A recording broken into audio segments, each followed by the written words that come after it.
Praise God. It's good for us to be here once again, joining together, worshiping God, listening to His Word, and eventually working with the Spirit. Amen po? To start with, I would like to get back to some highlights of sermons last Sunday as we had this sermon series started by Pastor Jong introducing citing Romans chapter 12, verse 1 to 2, a transformed life in Christ, a life being under construction, leading us a development to Christ-likeness character. Kaya nakita nyo yung ating ngayon, construction eh. And ang inyong lingkod ay isa rin nabubuhay sa pamamagitan ng construction, and even Pastor Jong. Kaya maganda itong topic natin. Amen po, a series, long life series na ating papag-aaralan. And it will be at least 6 weeks, I think. Let us pray. Heavenly Father, once again, we thank you, Lord God, today for allowing us to be here in this place, in your presence, O God. Dalangin po namin, Panginoon, mangusap ka sa aming mga puso. Patuloy mo kami bigyan naman ng kaliwanagan, Lord God, as your word will be speaking in our hearts, Panginoon. Dalangin po namin na enlighten us, Lord God, with our ways and with our life, Lord God, only living toward to your will, Panginoon. And yours truly, Lord God, hide me behind your cross to deliver your message today. That you only be the one to be exalted in every word that I'm going to say. You deserve all things, all the worship, Lord God, that we utter unto you. And your name be glorified, O God, in Jesus' name. Amen. Last Sunday, Pastor Jong emphasized that our life committed to Christ must be a working in progress. Sabihin niyo sa katabi niyo, your life is working in progress. Yan. That's why in illustration, with building construction, as we give this title to this sermon, Building Character in Christ. Yeah? Building Character in Christ. Naka-helmet pa siya, baka mahulugan ng tornilyo eh. It is imperative to see progressive development or growth. No, may pinupuntahan yung ating pananampalataya, may pinupuntahan yung ating buhay. No, may pinatutunguhan ang ating paglago. Our starting point is you need to leave behind the old self and new life has been started. In fact, your old self need to be broken. For you start a construction, kailangan ka magkaroon ng anong tag ito? Groundbreaking. I-flash mo nga bro yung picture na pinadala ko sa iyo. Groundbreaking. Kita nyo yun? Groundbreaking, oh. Dalawa yan. Ano napansin nyo? Laging may pala, no? Kasi ang buhay na nagkakaroon ng groundbreaking, pinagpapala. Diba? Kaya laging may pala, eh. Pag gina-groundbreak ang iyong puso, pagpapalain ka ng Diyos. Diba? Pinagpapala. Kaya yun ang literal na pinagpapala ng Diyos. See? Tignan mo, mga CEO, mga ano yan, no? Pinagpapala sila ng Panginoon. No? Di ba? Yan ang mapapansin mo sa groundbreaking. So start from repentance, out for forgiveness with the contrite heart. Humility and total surrender to Christ is needed. You know? It is no longer I, but Christ. Amen? In fact, you have to die to old self to begin with. As we start with 2 Corinthians chapter 5, verse 17, therefore, if anyone in Christ, the new creation has come, the old has gone, the new is here. Bago ka na. Hindi na ikaw yung dating ikaw. Old self has to pass away and be a new creation in Christ. That's what transformations needs. The very significant event in one's life is when relationship with the Lord Jesus Christ has been started. No? The moment you invite Christ into your life and experience conversion, a momentous change take place. Your life should never be the same. Changes should be gradually happening in you. To the extent that change, however, depends upon how much you seek, allow, and foster growth in your spiritual life. The spiritual growth, however, is never automatic. It can be careless, left to a chance. No? Wala lang. Nabago ka lang saglit. Or, carefully planned and cultivated. That's why Brother Arvin introduced discipleship. It is an urge. So the principle, as God now reconciled us back to Him, as reconciled us to Him back, He is now developing us into acceptable and pleasing to Him. Para tayo katanggap-tanggap sa Kanya. This should be our true and proper worship, sabi nga ng Romans chapter 12, verse 1 to 2. Diba? It is your life under construction that has been under construction in line with God's desire. As we allow the Holy Spirit to move in us, we allow Him to cultivate ourselves within. From there, we should think and process the very principle of Christ of reconciliation. So therefore, we must always examine the very point where we are as we realize ourselves, are we being totally surrendered to God? Totoo ba tayong nag-surrender na sa Panginoon? The whole we are, tayo ba lahat ay yung pagkatao, yung buong ikaw ay naisuko mo na sa Panginoon? Sabi nga ni Pastor, hindi mo pwedeng isuko yung isang daliri mo lang. Tayo nga 10 eh. Si Brother Arvin 11 eh. Ang isuko niya eh. Di ba? The whole being we are to God should be totally surrender. Hindi ka pwedeng mag-iwan. No? When we say surrender, therefore, we were at war against God noon. Diba? Wala ka sa piling ng Panginoon, you are at war. We are at war with the righteousness of God. And now, as we are in a relationship with God through Christ, makeover has been started. Nakakita na kayo ng bahay na nire-renovate? Diba? So, building character in Christ is not something that you learn overnight. It's a lifelong process. Sabi mo sa katabi mo, it's a lifelong process. Oh, huwag kayong mainip. Ano pa? Self-improvement takes time. So the desire must be there. Kung paulit-ulit ka nakikinig ng salita ng Diyos, dapat manghihimasok na yan sa buhay mo at babaguhin ka. Otherwise, you'll become like callous. So craving and praying that you are willing to undergo the hardship set by God should be enjoyable process. Ito na naman. Linggo na naman. Hindi ganun, ano? We need to allow Christ to build up our character as we look ourselves excited to read the Bible and see what the Bible is telling us to change our character, the old self. However, with the process we will undergo, there are hindrances that we should significantly consider. SWS. O, hindi ito yung nagsisensus ng presidential election at saka S. Tandaan nyo, SWS. Yan ang hindrances sa buhay ng isang tao, sa isang mananampalataya. Number 1, self. The major battle will always be self, sarili mo. So even Apostle Paul 6 speaks about intense struggle. Paul did not describe growth as a skirmish or just a challenge. He carefully chose the term war. We are at war. You see, in Romans chapter 7, verse 23 to 25, it says, "But I seek another law at work in me, waging war against the law of my mind and making me a prisoner of the law of sin at work with me. What a wretched man I am! Who will rescue me from this body that is subject to death?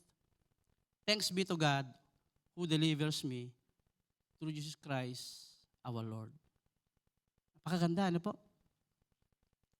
So as we start with our verse in Romans chapter 5, verse 1 to 2, ang sabi doon, "Therefore, since we have been justified through faith, we have peace with God through our Lord Jesus Christ, through whom we have gained access by faith into this grace in which we now stand, and we boast in the hope of the glory of God. The key is, we have been justified. So the urge to go forward progressively, as we are now being freed from the bondage of sin and have gained access into the grace of God through faith, that we have now hope in the glory of God. So the building character in Christ is a serious matter, as what Romans chapter 12, verse 1 to 2.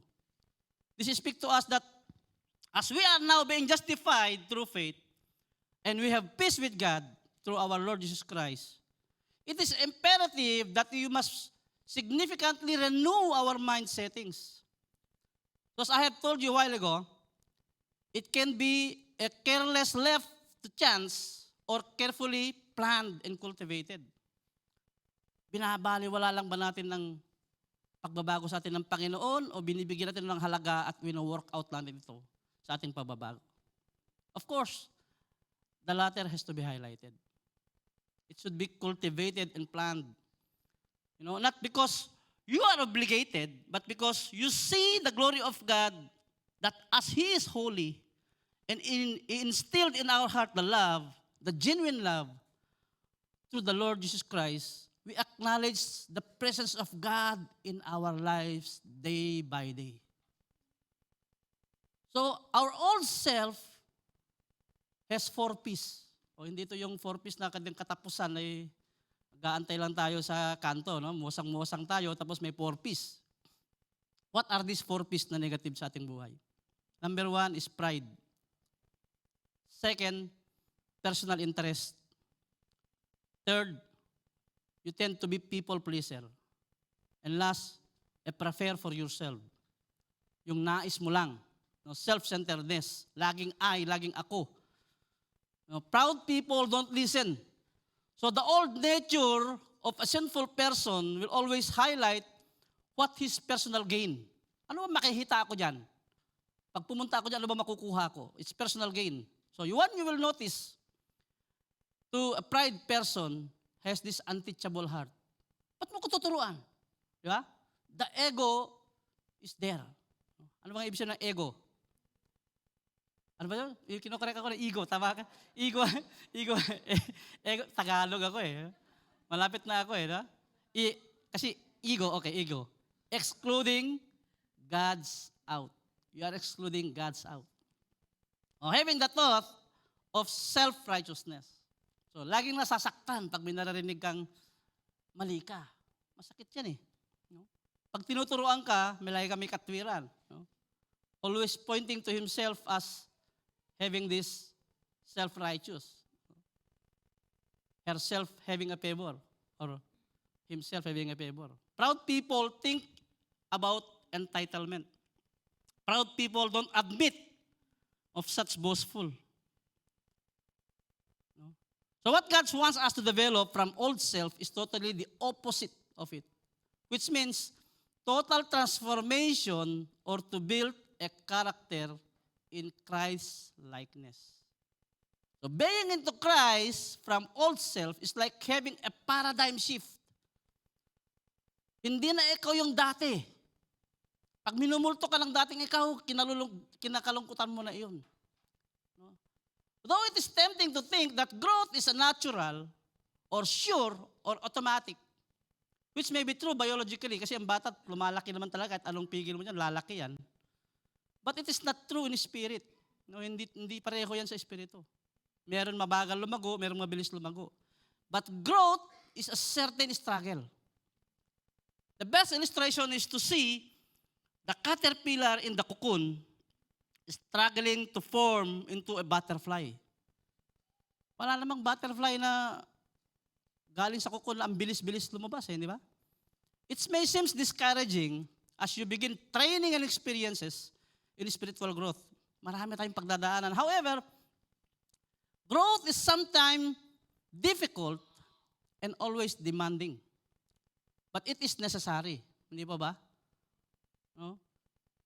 This is the same metaphor as we read in 1 Corinthians chapter 15 verse 31. Ano sabi doon? Dying to self daily.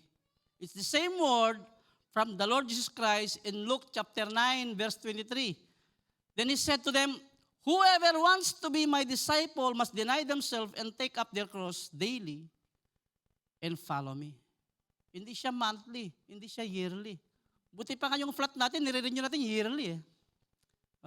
It is not just an easy sailing, hindi ito yung madaling lakbayin. But it should be a joyful and fruitful journey of suffering with the Lord. Ine-enjoy mo siya kasi alam mo may patutunguhan. So the moment you realize that you are now with Christ, our spiritual growth shall be carefully planned and cultivated by the guidance of the Holy Spirit. So you are now having your own devotion, reading the Bible, praying. Meaning, the total you are has to be laid down before Christ, the total surrender. The old self has negative 4 peace, but now we should have 4 positive peace. Ito naman yung 4 na positive na peace. Marami akong peace. Noong November, nagbigay ko ng pina iba eh. This time, marami na naman ipi na madarating. O sige nga, trivia nga. Ano nga ibig sabihin ng 4 peace sa Pilipinas? O, nag-research ako kagabi ha. O. Pantawid Pamilya Pilipino Program. Maraming hindi nakakaalam. Sa Pilipinas, maraming hindi nakakaalam yan, pero tumatanggap na. Diba? But you see, it is a temporary relief. Di ba? Parang band-aid, nasugat ka, binanaidan mo lang. Hindi mo siya ginamot. So as God is seriously having this to us, He is giving this 4 peace, a proposition to go forward. First, perspective. What is your purpose in life? Ano bang purpose ko sa buhay? Bakit ako narito? For us to be properly cultivated, we must understand the very purpose of God in us has to be understood. No, a heavenly world perspective. Hindi na makamundo. It should be toward heaven. Second P is prayer. With all this presented to do this forward, itong mga panapagawa sa'yo ng Panginoon, at nakita mo nakalatag na ito, makikita mo yung sarili mo that you are incapable of doing this. Lord, hindi ko to kaya. Then that tends you to go back to your room and pray, asking God strength daily as you are going to face trials, hardship, and suffering every day. You have to prepare yourself.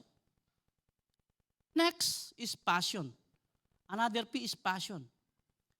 Passion to incline to what God's desire. Ano bang nais mo sa akin, Lord? Have that passion. Ano ba yung passion ni Kristo nung napako sa krus?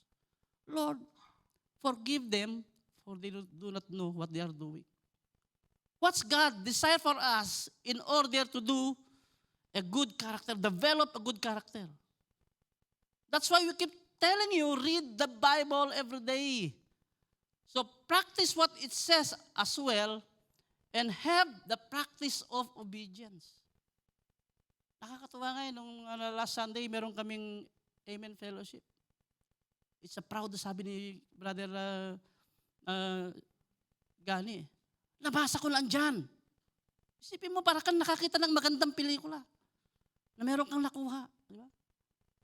You have that excitement within you that reading the Bible is excitement thing to do because it's give you more development.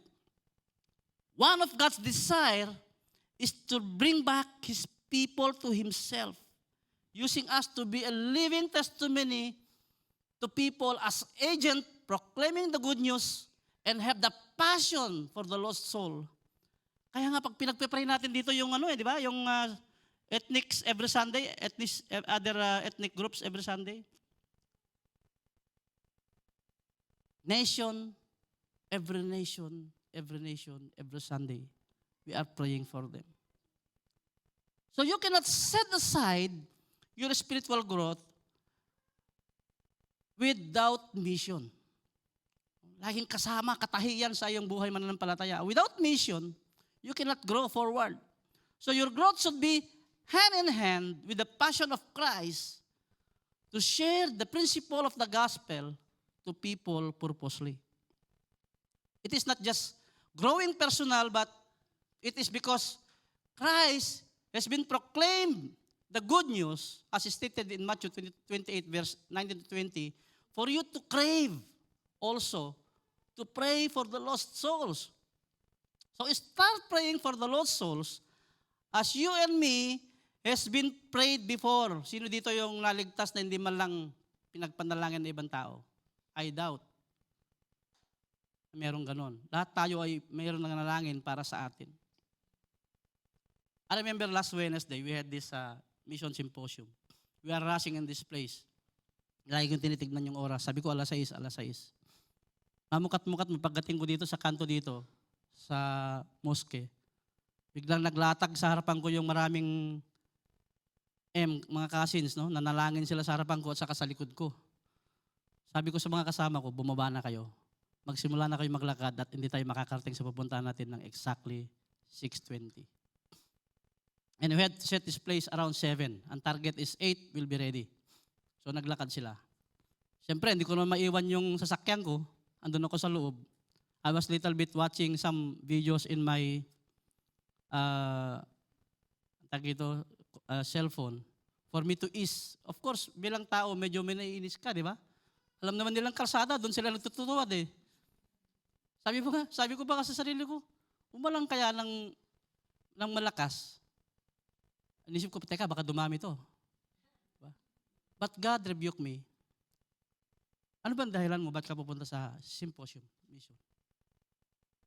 Then I prayed.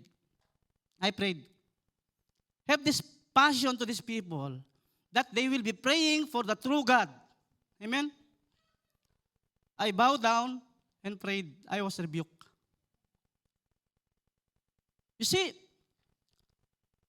when you cannot see these things that has been shown to you, you will become complacent. Wala lang sa'yo. But God is never sleeping. He wants always to wake up every believer to pray. Ang sabi nga niya kay Peter, di ba? Huwag kayong matulog, manalangin ka. Dahil kailangan mo yan. Nakita na niya eh. You've been denying me 3 times. Kailangan mo manalangin. You see?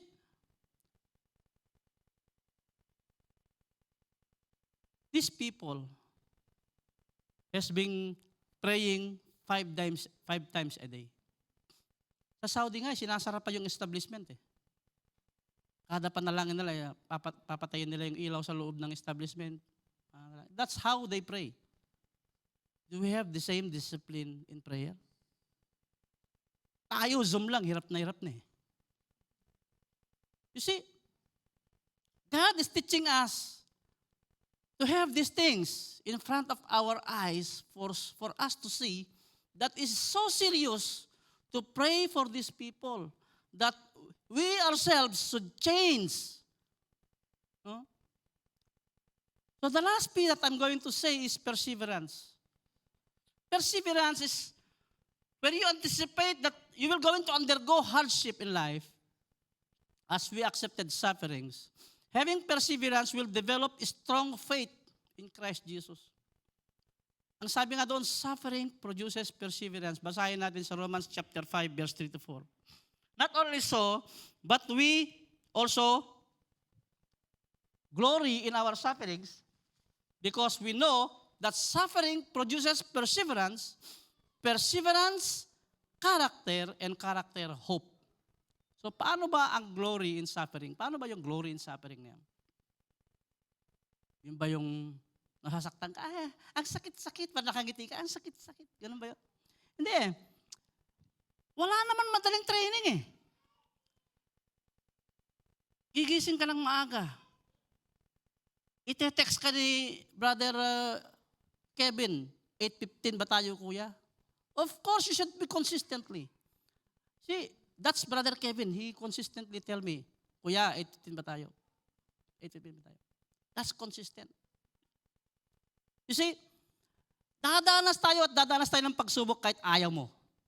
Come to think of it. Meron bang mananampalataya na ngayon ay yumaman bigla at nakahiga sa bed of roses? I doubt. No? God is teaching us to accept suffering as part of our growth and eventually develop us significant change because suffering produces what? Perseverance. So one of the key in developing character as we are to be acceptable to God is to exercise humbleness. Next is obedience. Itong dalawang to, a key that easy to read but easy to do. Kaya ipanalangin mo yung sarili mo that you have to practice humbleness and obedience. So humbleness is somewhat denying yourself. You are ready to be corrected. You accept corrections and you see yourselves undeserved to all the grace that you are receiving. You reject the personal gain that you've been doing and ready to things that you do for the glory of God. This will bring you to spiritual discipline. You are now starting to have this planned life. Have you noticed the testimony of King David recorded in the Bible? Hari ito eh. In the very beginning, pinakita sa kanya ng Panginoon yung nais ng Panginoon. Ano? Even he was anointed, he served the king. Diba? He served the king. In 2 Samuel chapter 13, basahin nyo mamaya, meron doon dalawang mayaman, sabi ni Nathan. Yung isa, ay dalawang taong mayaman at isang mahirap. Yung mayaman, marami siyang sheep. Yung isang mahirap, may isa siyang goat. Kambing. At kinuha pa ng mayaman yung isang kambing. Sabi pa ni David, dapat ang taong to mamatay. Sabi sa kanya ni Nathan sa verse, sabi niya, ang taong iyon ay ikaw. He was being rebuked by Nathan. God used Nathan to rebuke David. Ano sagot ni David? Grabe ka naman, hari ako, ganyan ba ako? Hindi totoo yan. Hindi, di ba? Ang sabi ni David, I have sinned against the Lord. Kasala ako. Agad-agad niyang inadmit na siya nagkasala. That's humbleness. Then Nathan replied, the Lord has taken away your sin, you are not going to die. See, about obedience, you are in line to God's purpose, the teaching to follow what it says. Most of the time, hardship and battle. Hindi naman madali sumunod eh. Tayo nga dito eh, hirap na hirap yung ushers eh. Punuin nyo yung harapan. Parang walang narinig. Kawawa naman yung usher. Kaya yung usher, pumunta na sa harapan eh, si Angie oh. You see, that's simple obedience ha. Oh. And after Prophet Nathan came to David to rebuke him, David wrote Psalm 51. Ang sabi niya sa 51:10, create in me a clean heart, O God. Renew a loyal spirit within me. And I jump to verse 17. Ang sabi doon, the sacrifice you desire is a broken spirit. You will not reject a broken and repentant heart, O God. Unless you be broken, mga kapatid, you will not be blessed by God. Jeremiah 17 verse 9 says, the heart is deceitful above all things and beyond cure. Bantayan natin ang mga puso natin. Think about it.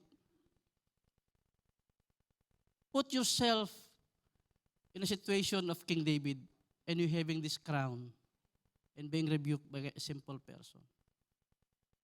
Hindi madali. But without humbleness, it will be hard for us to obey, especially the radical teaching of the Lord Jesus Christ. The standard of the Lord Jesus Christ is so high that no one could perfectly comply by his or her strength. So when you see yourself helpless, recognizing that the only God could give you strength is for you to pray to Him, for you to be strengthened by Him. Lord, hindi ko kaya ito. Binabago tayo ng Diyos araw-araw. Ginakanta natin niya, binabago tayo ako araw-araw. Yeah. So you allow changes to happen in your character as the Holy Spirit leads you to be a better person as Christ. So what God is teaching us to learn from this lesson? Aralin mo yung mga mahihirap. No? Aralin mong gawin ang pinapagawa ng Panginoon nang alam mong hindi madali. Kaya dapat kang manalangin. Aralin mong mahalin ang mga taong tinuturo ng Diyos na ibigin mo na hindi ka ibig-ibig. Aralin mong unawain ang mga taong naninira sa iyo na kung saan ikaw ay nakatuon sa Panginoon. Aralin mong ipanalangin ang mga nagchichismis sa iyo na sila ay baguhin ng Panginoon, senting baguhin din ang puso mo na tumatanggap ng mga kasiraan. Aralin mong unawain ang mga taong nagbibigay sa ng discouragement at aralin mo silang mahalin ang mga taong ito sapagkat sila ay mahal ng Diyos. Luke 6, verse 32, verse 33 says, if you love those who love you, what credit is that to you? Even sinners love those who love them. And if you do good to those who are good to you, what credit is that to you? Even sinners do that. Sabi nga nung ating verse, di ba? Madaling mamatay para sa taong karapat-dapat namatay para sa kanya. Romans 5, verse 5. And hope does not put us to shame because God's love has been poured out into our hearts through the Holy Spirit who has been given to us. Yung pag-ibig ng Diyos, nakakaiba. So we are to live the life with the love of God poured out in our hearts that totally demonstrated genuine. Nasabi ko kanina ang isang hindrances is self. SWS. Ano yung W? Word. Kamunduhan. Ngayon, napako na sa isip ng anak ko yung word is darkness. The word is sin and struggle against every Christian with determined resistance. Anong sinasabi sa inyo ng mga kaibigan ninyong hindi mananampalataya paglinggo? Tara na, pumunta na tayo. Isang beses lang naman to. Meron pa naman sa sunod na linggo. Halika na. Pupunta ka ngayon ng prayer meeting. Miyerkules ngayon. Kakapanalayan ka naman sa linggo. Ihilain ka lang mga yan. We are telling to bring them the good news. But you should learn this battle. Baka pa sila magwagi. Payantayin mo yung sarili mo. Diba? So you see, the deception of the world is so darkness na kung saan it will pull you down that you will not grow spiritually. So the impediment is there. No? Pipigilan ka nila. It impedes you to develop as Christ-like. No? They offer worldview and become an status of life. Post mo na yan sa FB. The desire of the flesh. So little by little, it will lead you to distractions. Unti-untiin ka niyan.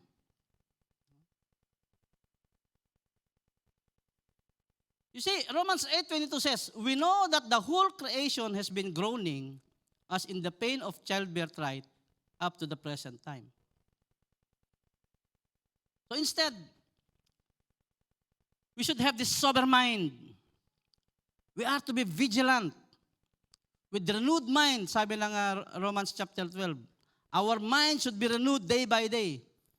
And we see always God's love should be in our heart as the Holy Spirit's moving in us. And that love should overflow. Aapaw yan. No, hindi mo yan aanihin mag-isa. Aapaw yan. It should be useful in the ministry and to do the task of God for His glory. Hindi mo yan sasarilinin. Ipapamahagi mo yan. Aapaw dapat yan. That's why Romans 8:5 says, to those live according to the flesh have their mindset of what the flesh desire, but those who live in accordance with the Spirit have their mindset on what the Spirit desire. Desire na ng Panginoon yung ating iniisip. The battle is in the mind. Kaya pansin nyo, hindi nilagay ng Panginoon ng puso sa isip, sa ulo natin, nilagay niya sa gitna ang isip nandun sa ibabaw. Kaya dapat mangibabaw yung isip mo. And from there, you have to do the correct attitude of battle. The idea will come first to mind, and that will cultivate in our hearts. That's why Apostle Paul emphasized in Romans 12 the word, renew your mind. No? Transformation starts in the mind. So, God is putting in our mind the correct perspective for us to cultivate in our heart para masunod natin ito ng maayos. Become an offering, a living sacrifice, pleasing to Him. And as we see, Romans 5, 6, 7, sabi doon, you see, at just the right time, when we were still powerless, Christ died for ungodly. And in verse 7, sabi doon, very rarely will anyone die for a righteous person, though for a good person, someone might possibly dare to die. Madali mamatay sa taong mabuti. Alam mong karapat dapat. But God is different. So anong next doon sa SWS? Satan. You see, Satan is working 24/7. Akala lang yun ninyo, news lang yan. 24/7. Satan work against in this endeavor as well. You know? Sa kanyang job experiences, pag meron siyang resume, master niya yan. Mag-rebuke ng tao na pababain. Dati ka naman ganyan eh. Pupunta ka pa. Magkasala ka, ano sabi sa'yo? Oh, yan na. Hindi ka na makakabalik. Yan ang mga sasabihin sa'yo ng taning. It will indict, criticize, and condemn believers. Kahit sa panaginip, mapasok siya. Remember Job? Yeah, sabi pa ng Panginoon, have you considered my faithful servant Job? Nakita mo ang Panginoon, no? Siguro nakangiti siya, di ba? Proud na proud siya kay Job. Anong sabi naman ng Satanas? Sigurado ka, mga anak lang naman niya yan eh. O sige, galawin mo ang katawan niya, huwag mo lang kunin ang kanyang buhay. When God is, He saw your life, no? Truly committed to Him, He will be confident to say to Satan, try, my son. Because He know very well that you are totally surrendered to God. So, anong gagawin natin mga kapatid? As 1 Peter chapter 5 verse 8 says, be alert and sober mind, your enemy, the devil, prowl around like a roaring lion looking for someone to devour. So dapat tayo magbantay left and right. Meron tayong mental alertness. Ang sinasabi ko dyan, like ang presence of mind. Madalas ko sabihin sa bayaw ko, minsan nakakalimot siya, malayo na kami, ay, yung ganito. Presence of mind, bayaw, presence of mind. Even sa mga anak ko, pag umalis kami, dati nakalimutan ko yung presence of mind. That's why God is telling us to have this mental alertness before God. That's why you always pray. Kaya pag sumakay na kami sa sakyan, who will pray? Meron na agad nananalangin. We have to pray always. No? Because enemy is not a flesh. We are against spiritual. No? So regardless of how long you've been believer, or whether you say decade na yung buhay sa Kristyanismo, you cannot say that you are totally matured. Put yourself into practice na marami pa akong aralin. You cultivate yourself of trying to put yourself into studious act, learning from the Bible and learning for yourself. Growing in Christ, even there is suffering, it should be enjoyable. Sabi ng James chapter 2, verse 14, verse 17, in the same way, faith by itself, it is not accompanied by action, is dead. So faith without growth is futile. Diba? Isipin na ninyo, ano sabi ng Romans chapter 5, verse 8? But God demonstrates His own love for us in this, while we were still sinners, Christ died for us. Hindi ba nakakahiya yun? Diba? Nakakahiyan tignan, biro mo. Habang ikay nagkakasala, nauna lang namatay ang Panginoon, binayaran niya nating kasalanan. So what should we do then, as we recognize this verse? This verse should bring us into our knees, bowing down, acknowledging God about this undeserved grace from God through faith na ibinibigay sa atin. No? That through Christ, our Lord, we've been redeemed. So as with that, we are to build the character in line to what God has been demonstrated while on earth. Ano ba yung mga nabasa mo sa scripture na ipinakita ng Panginoong Yesus na nandito pa siya sa lupa? Ano ba yung mga natututunan mo sa Biblia? Ano ba yung mga tinuturo sa iyo ng gospel?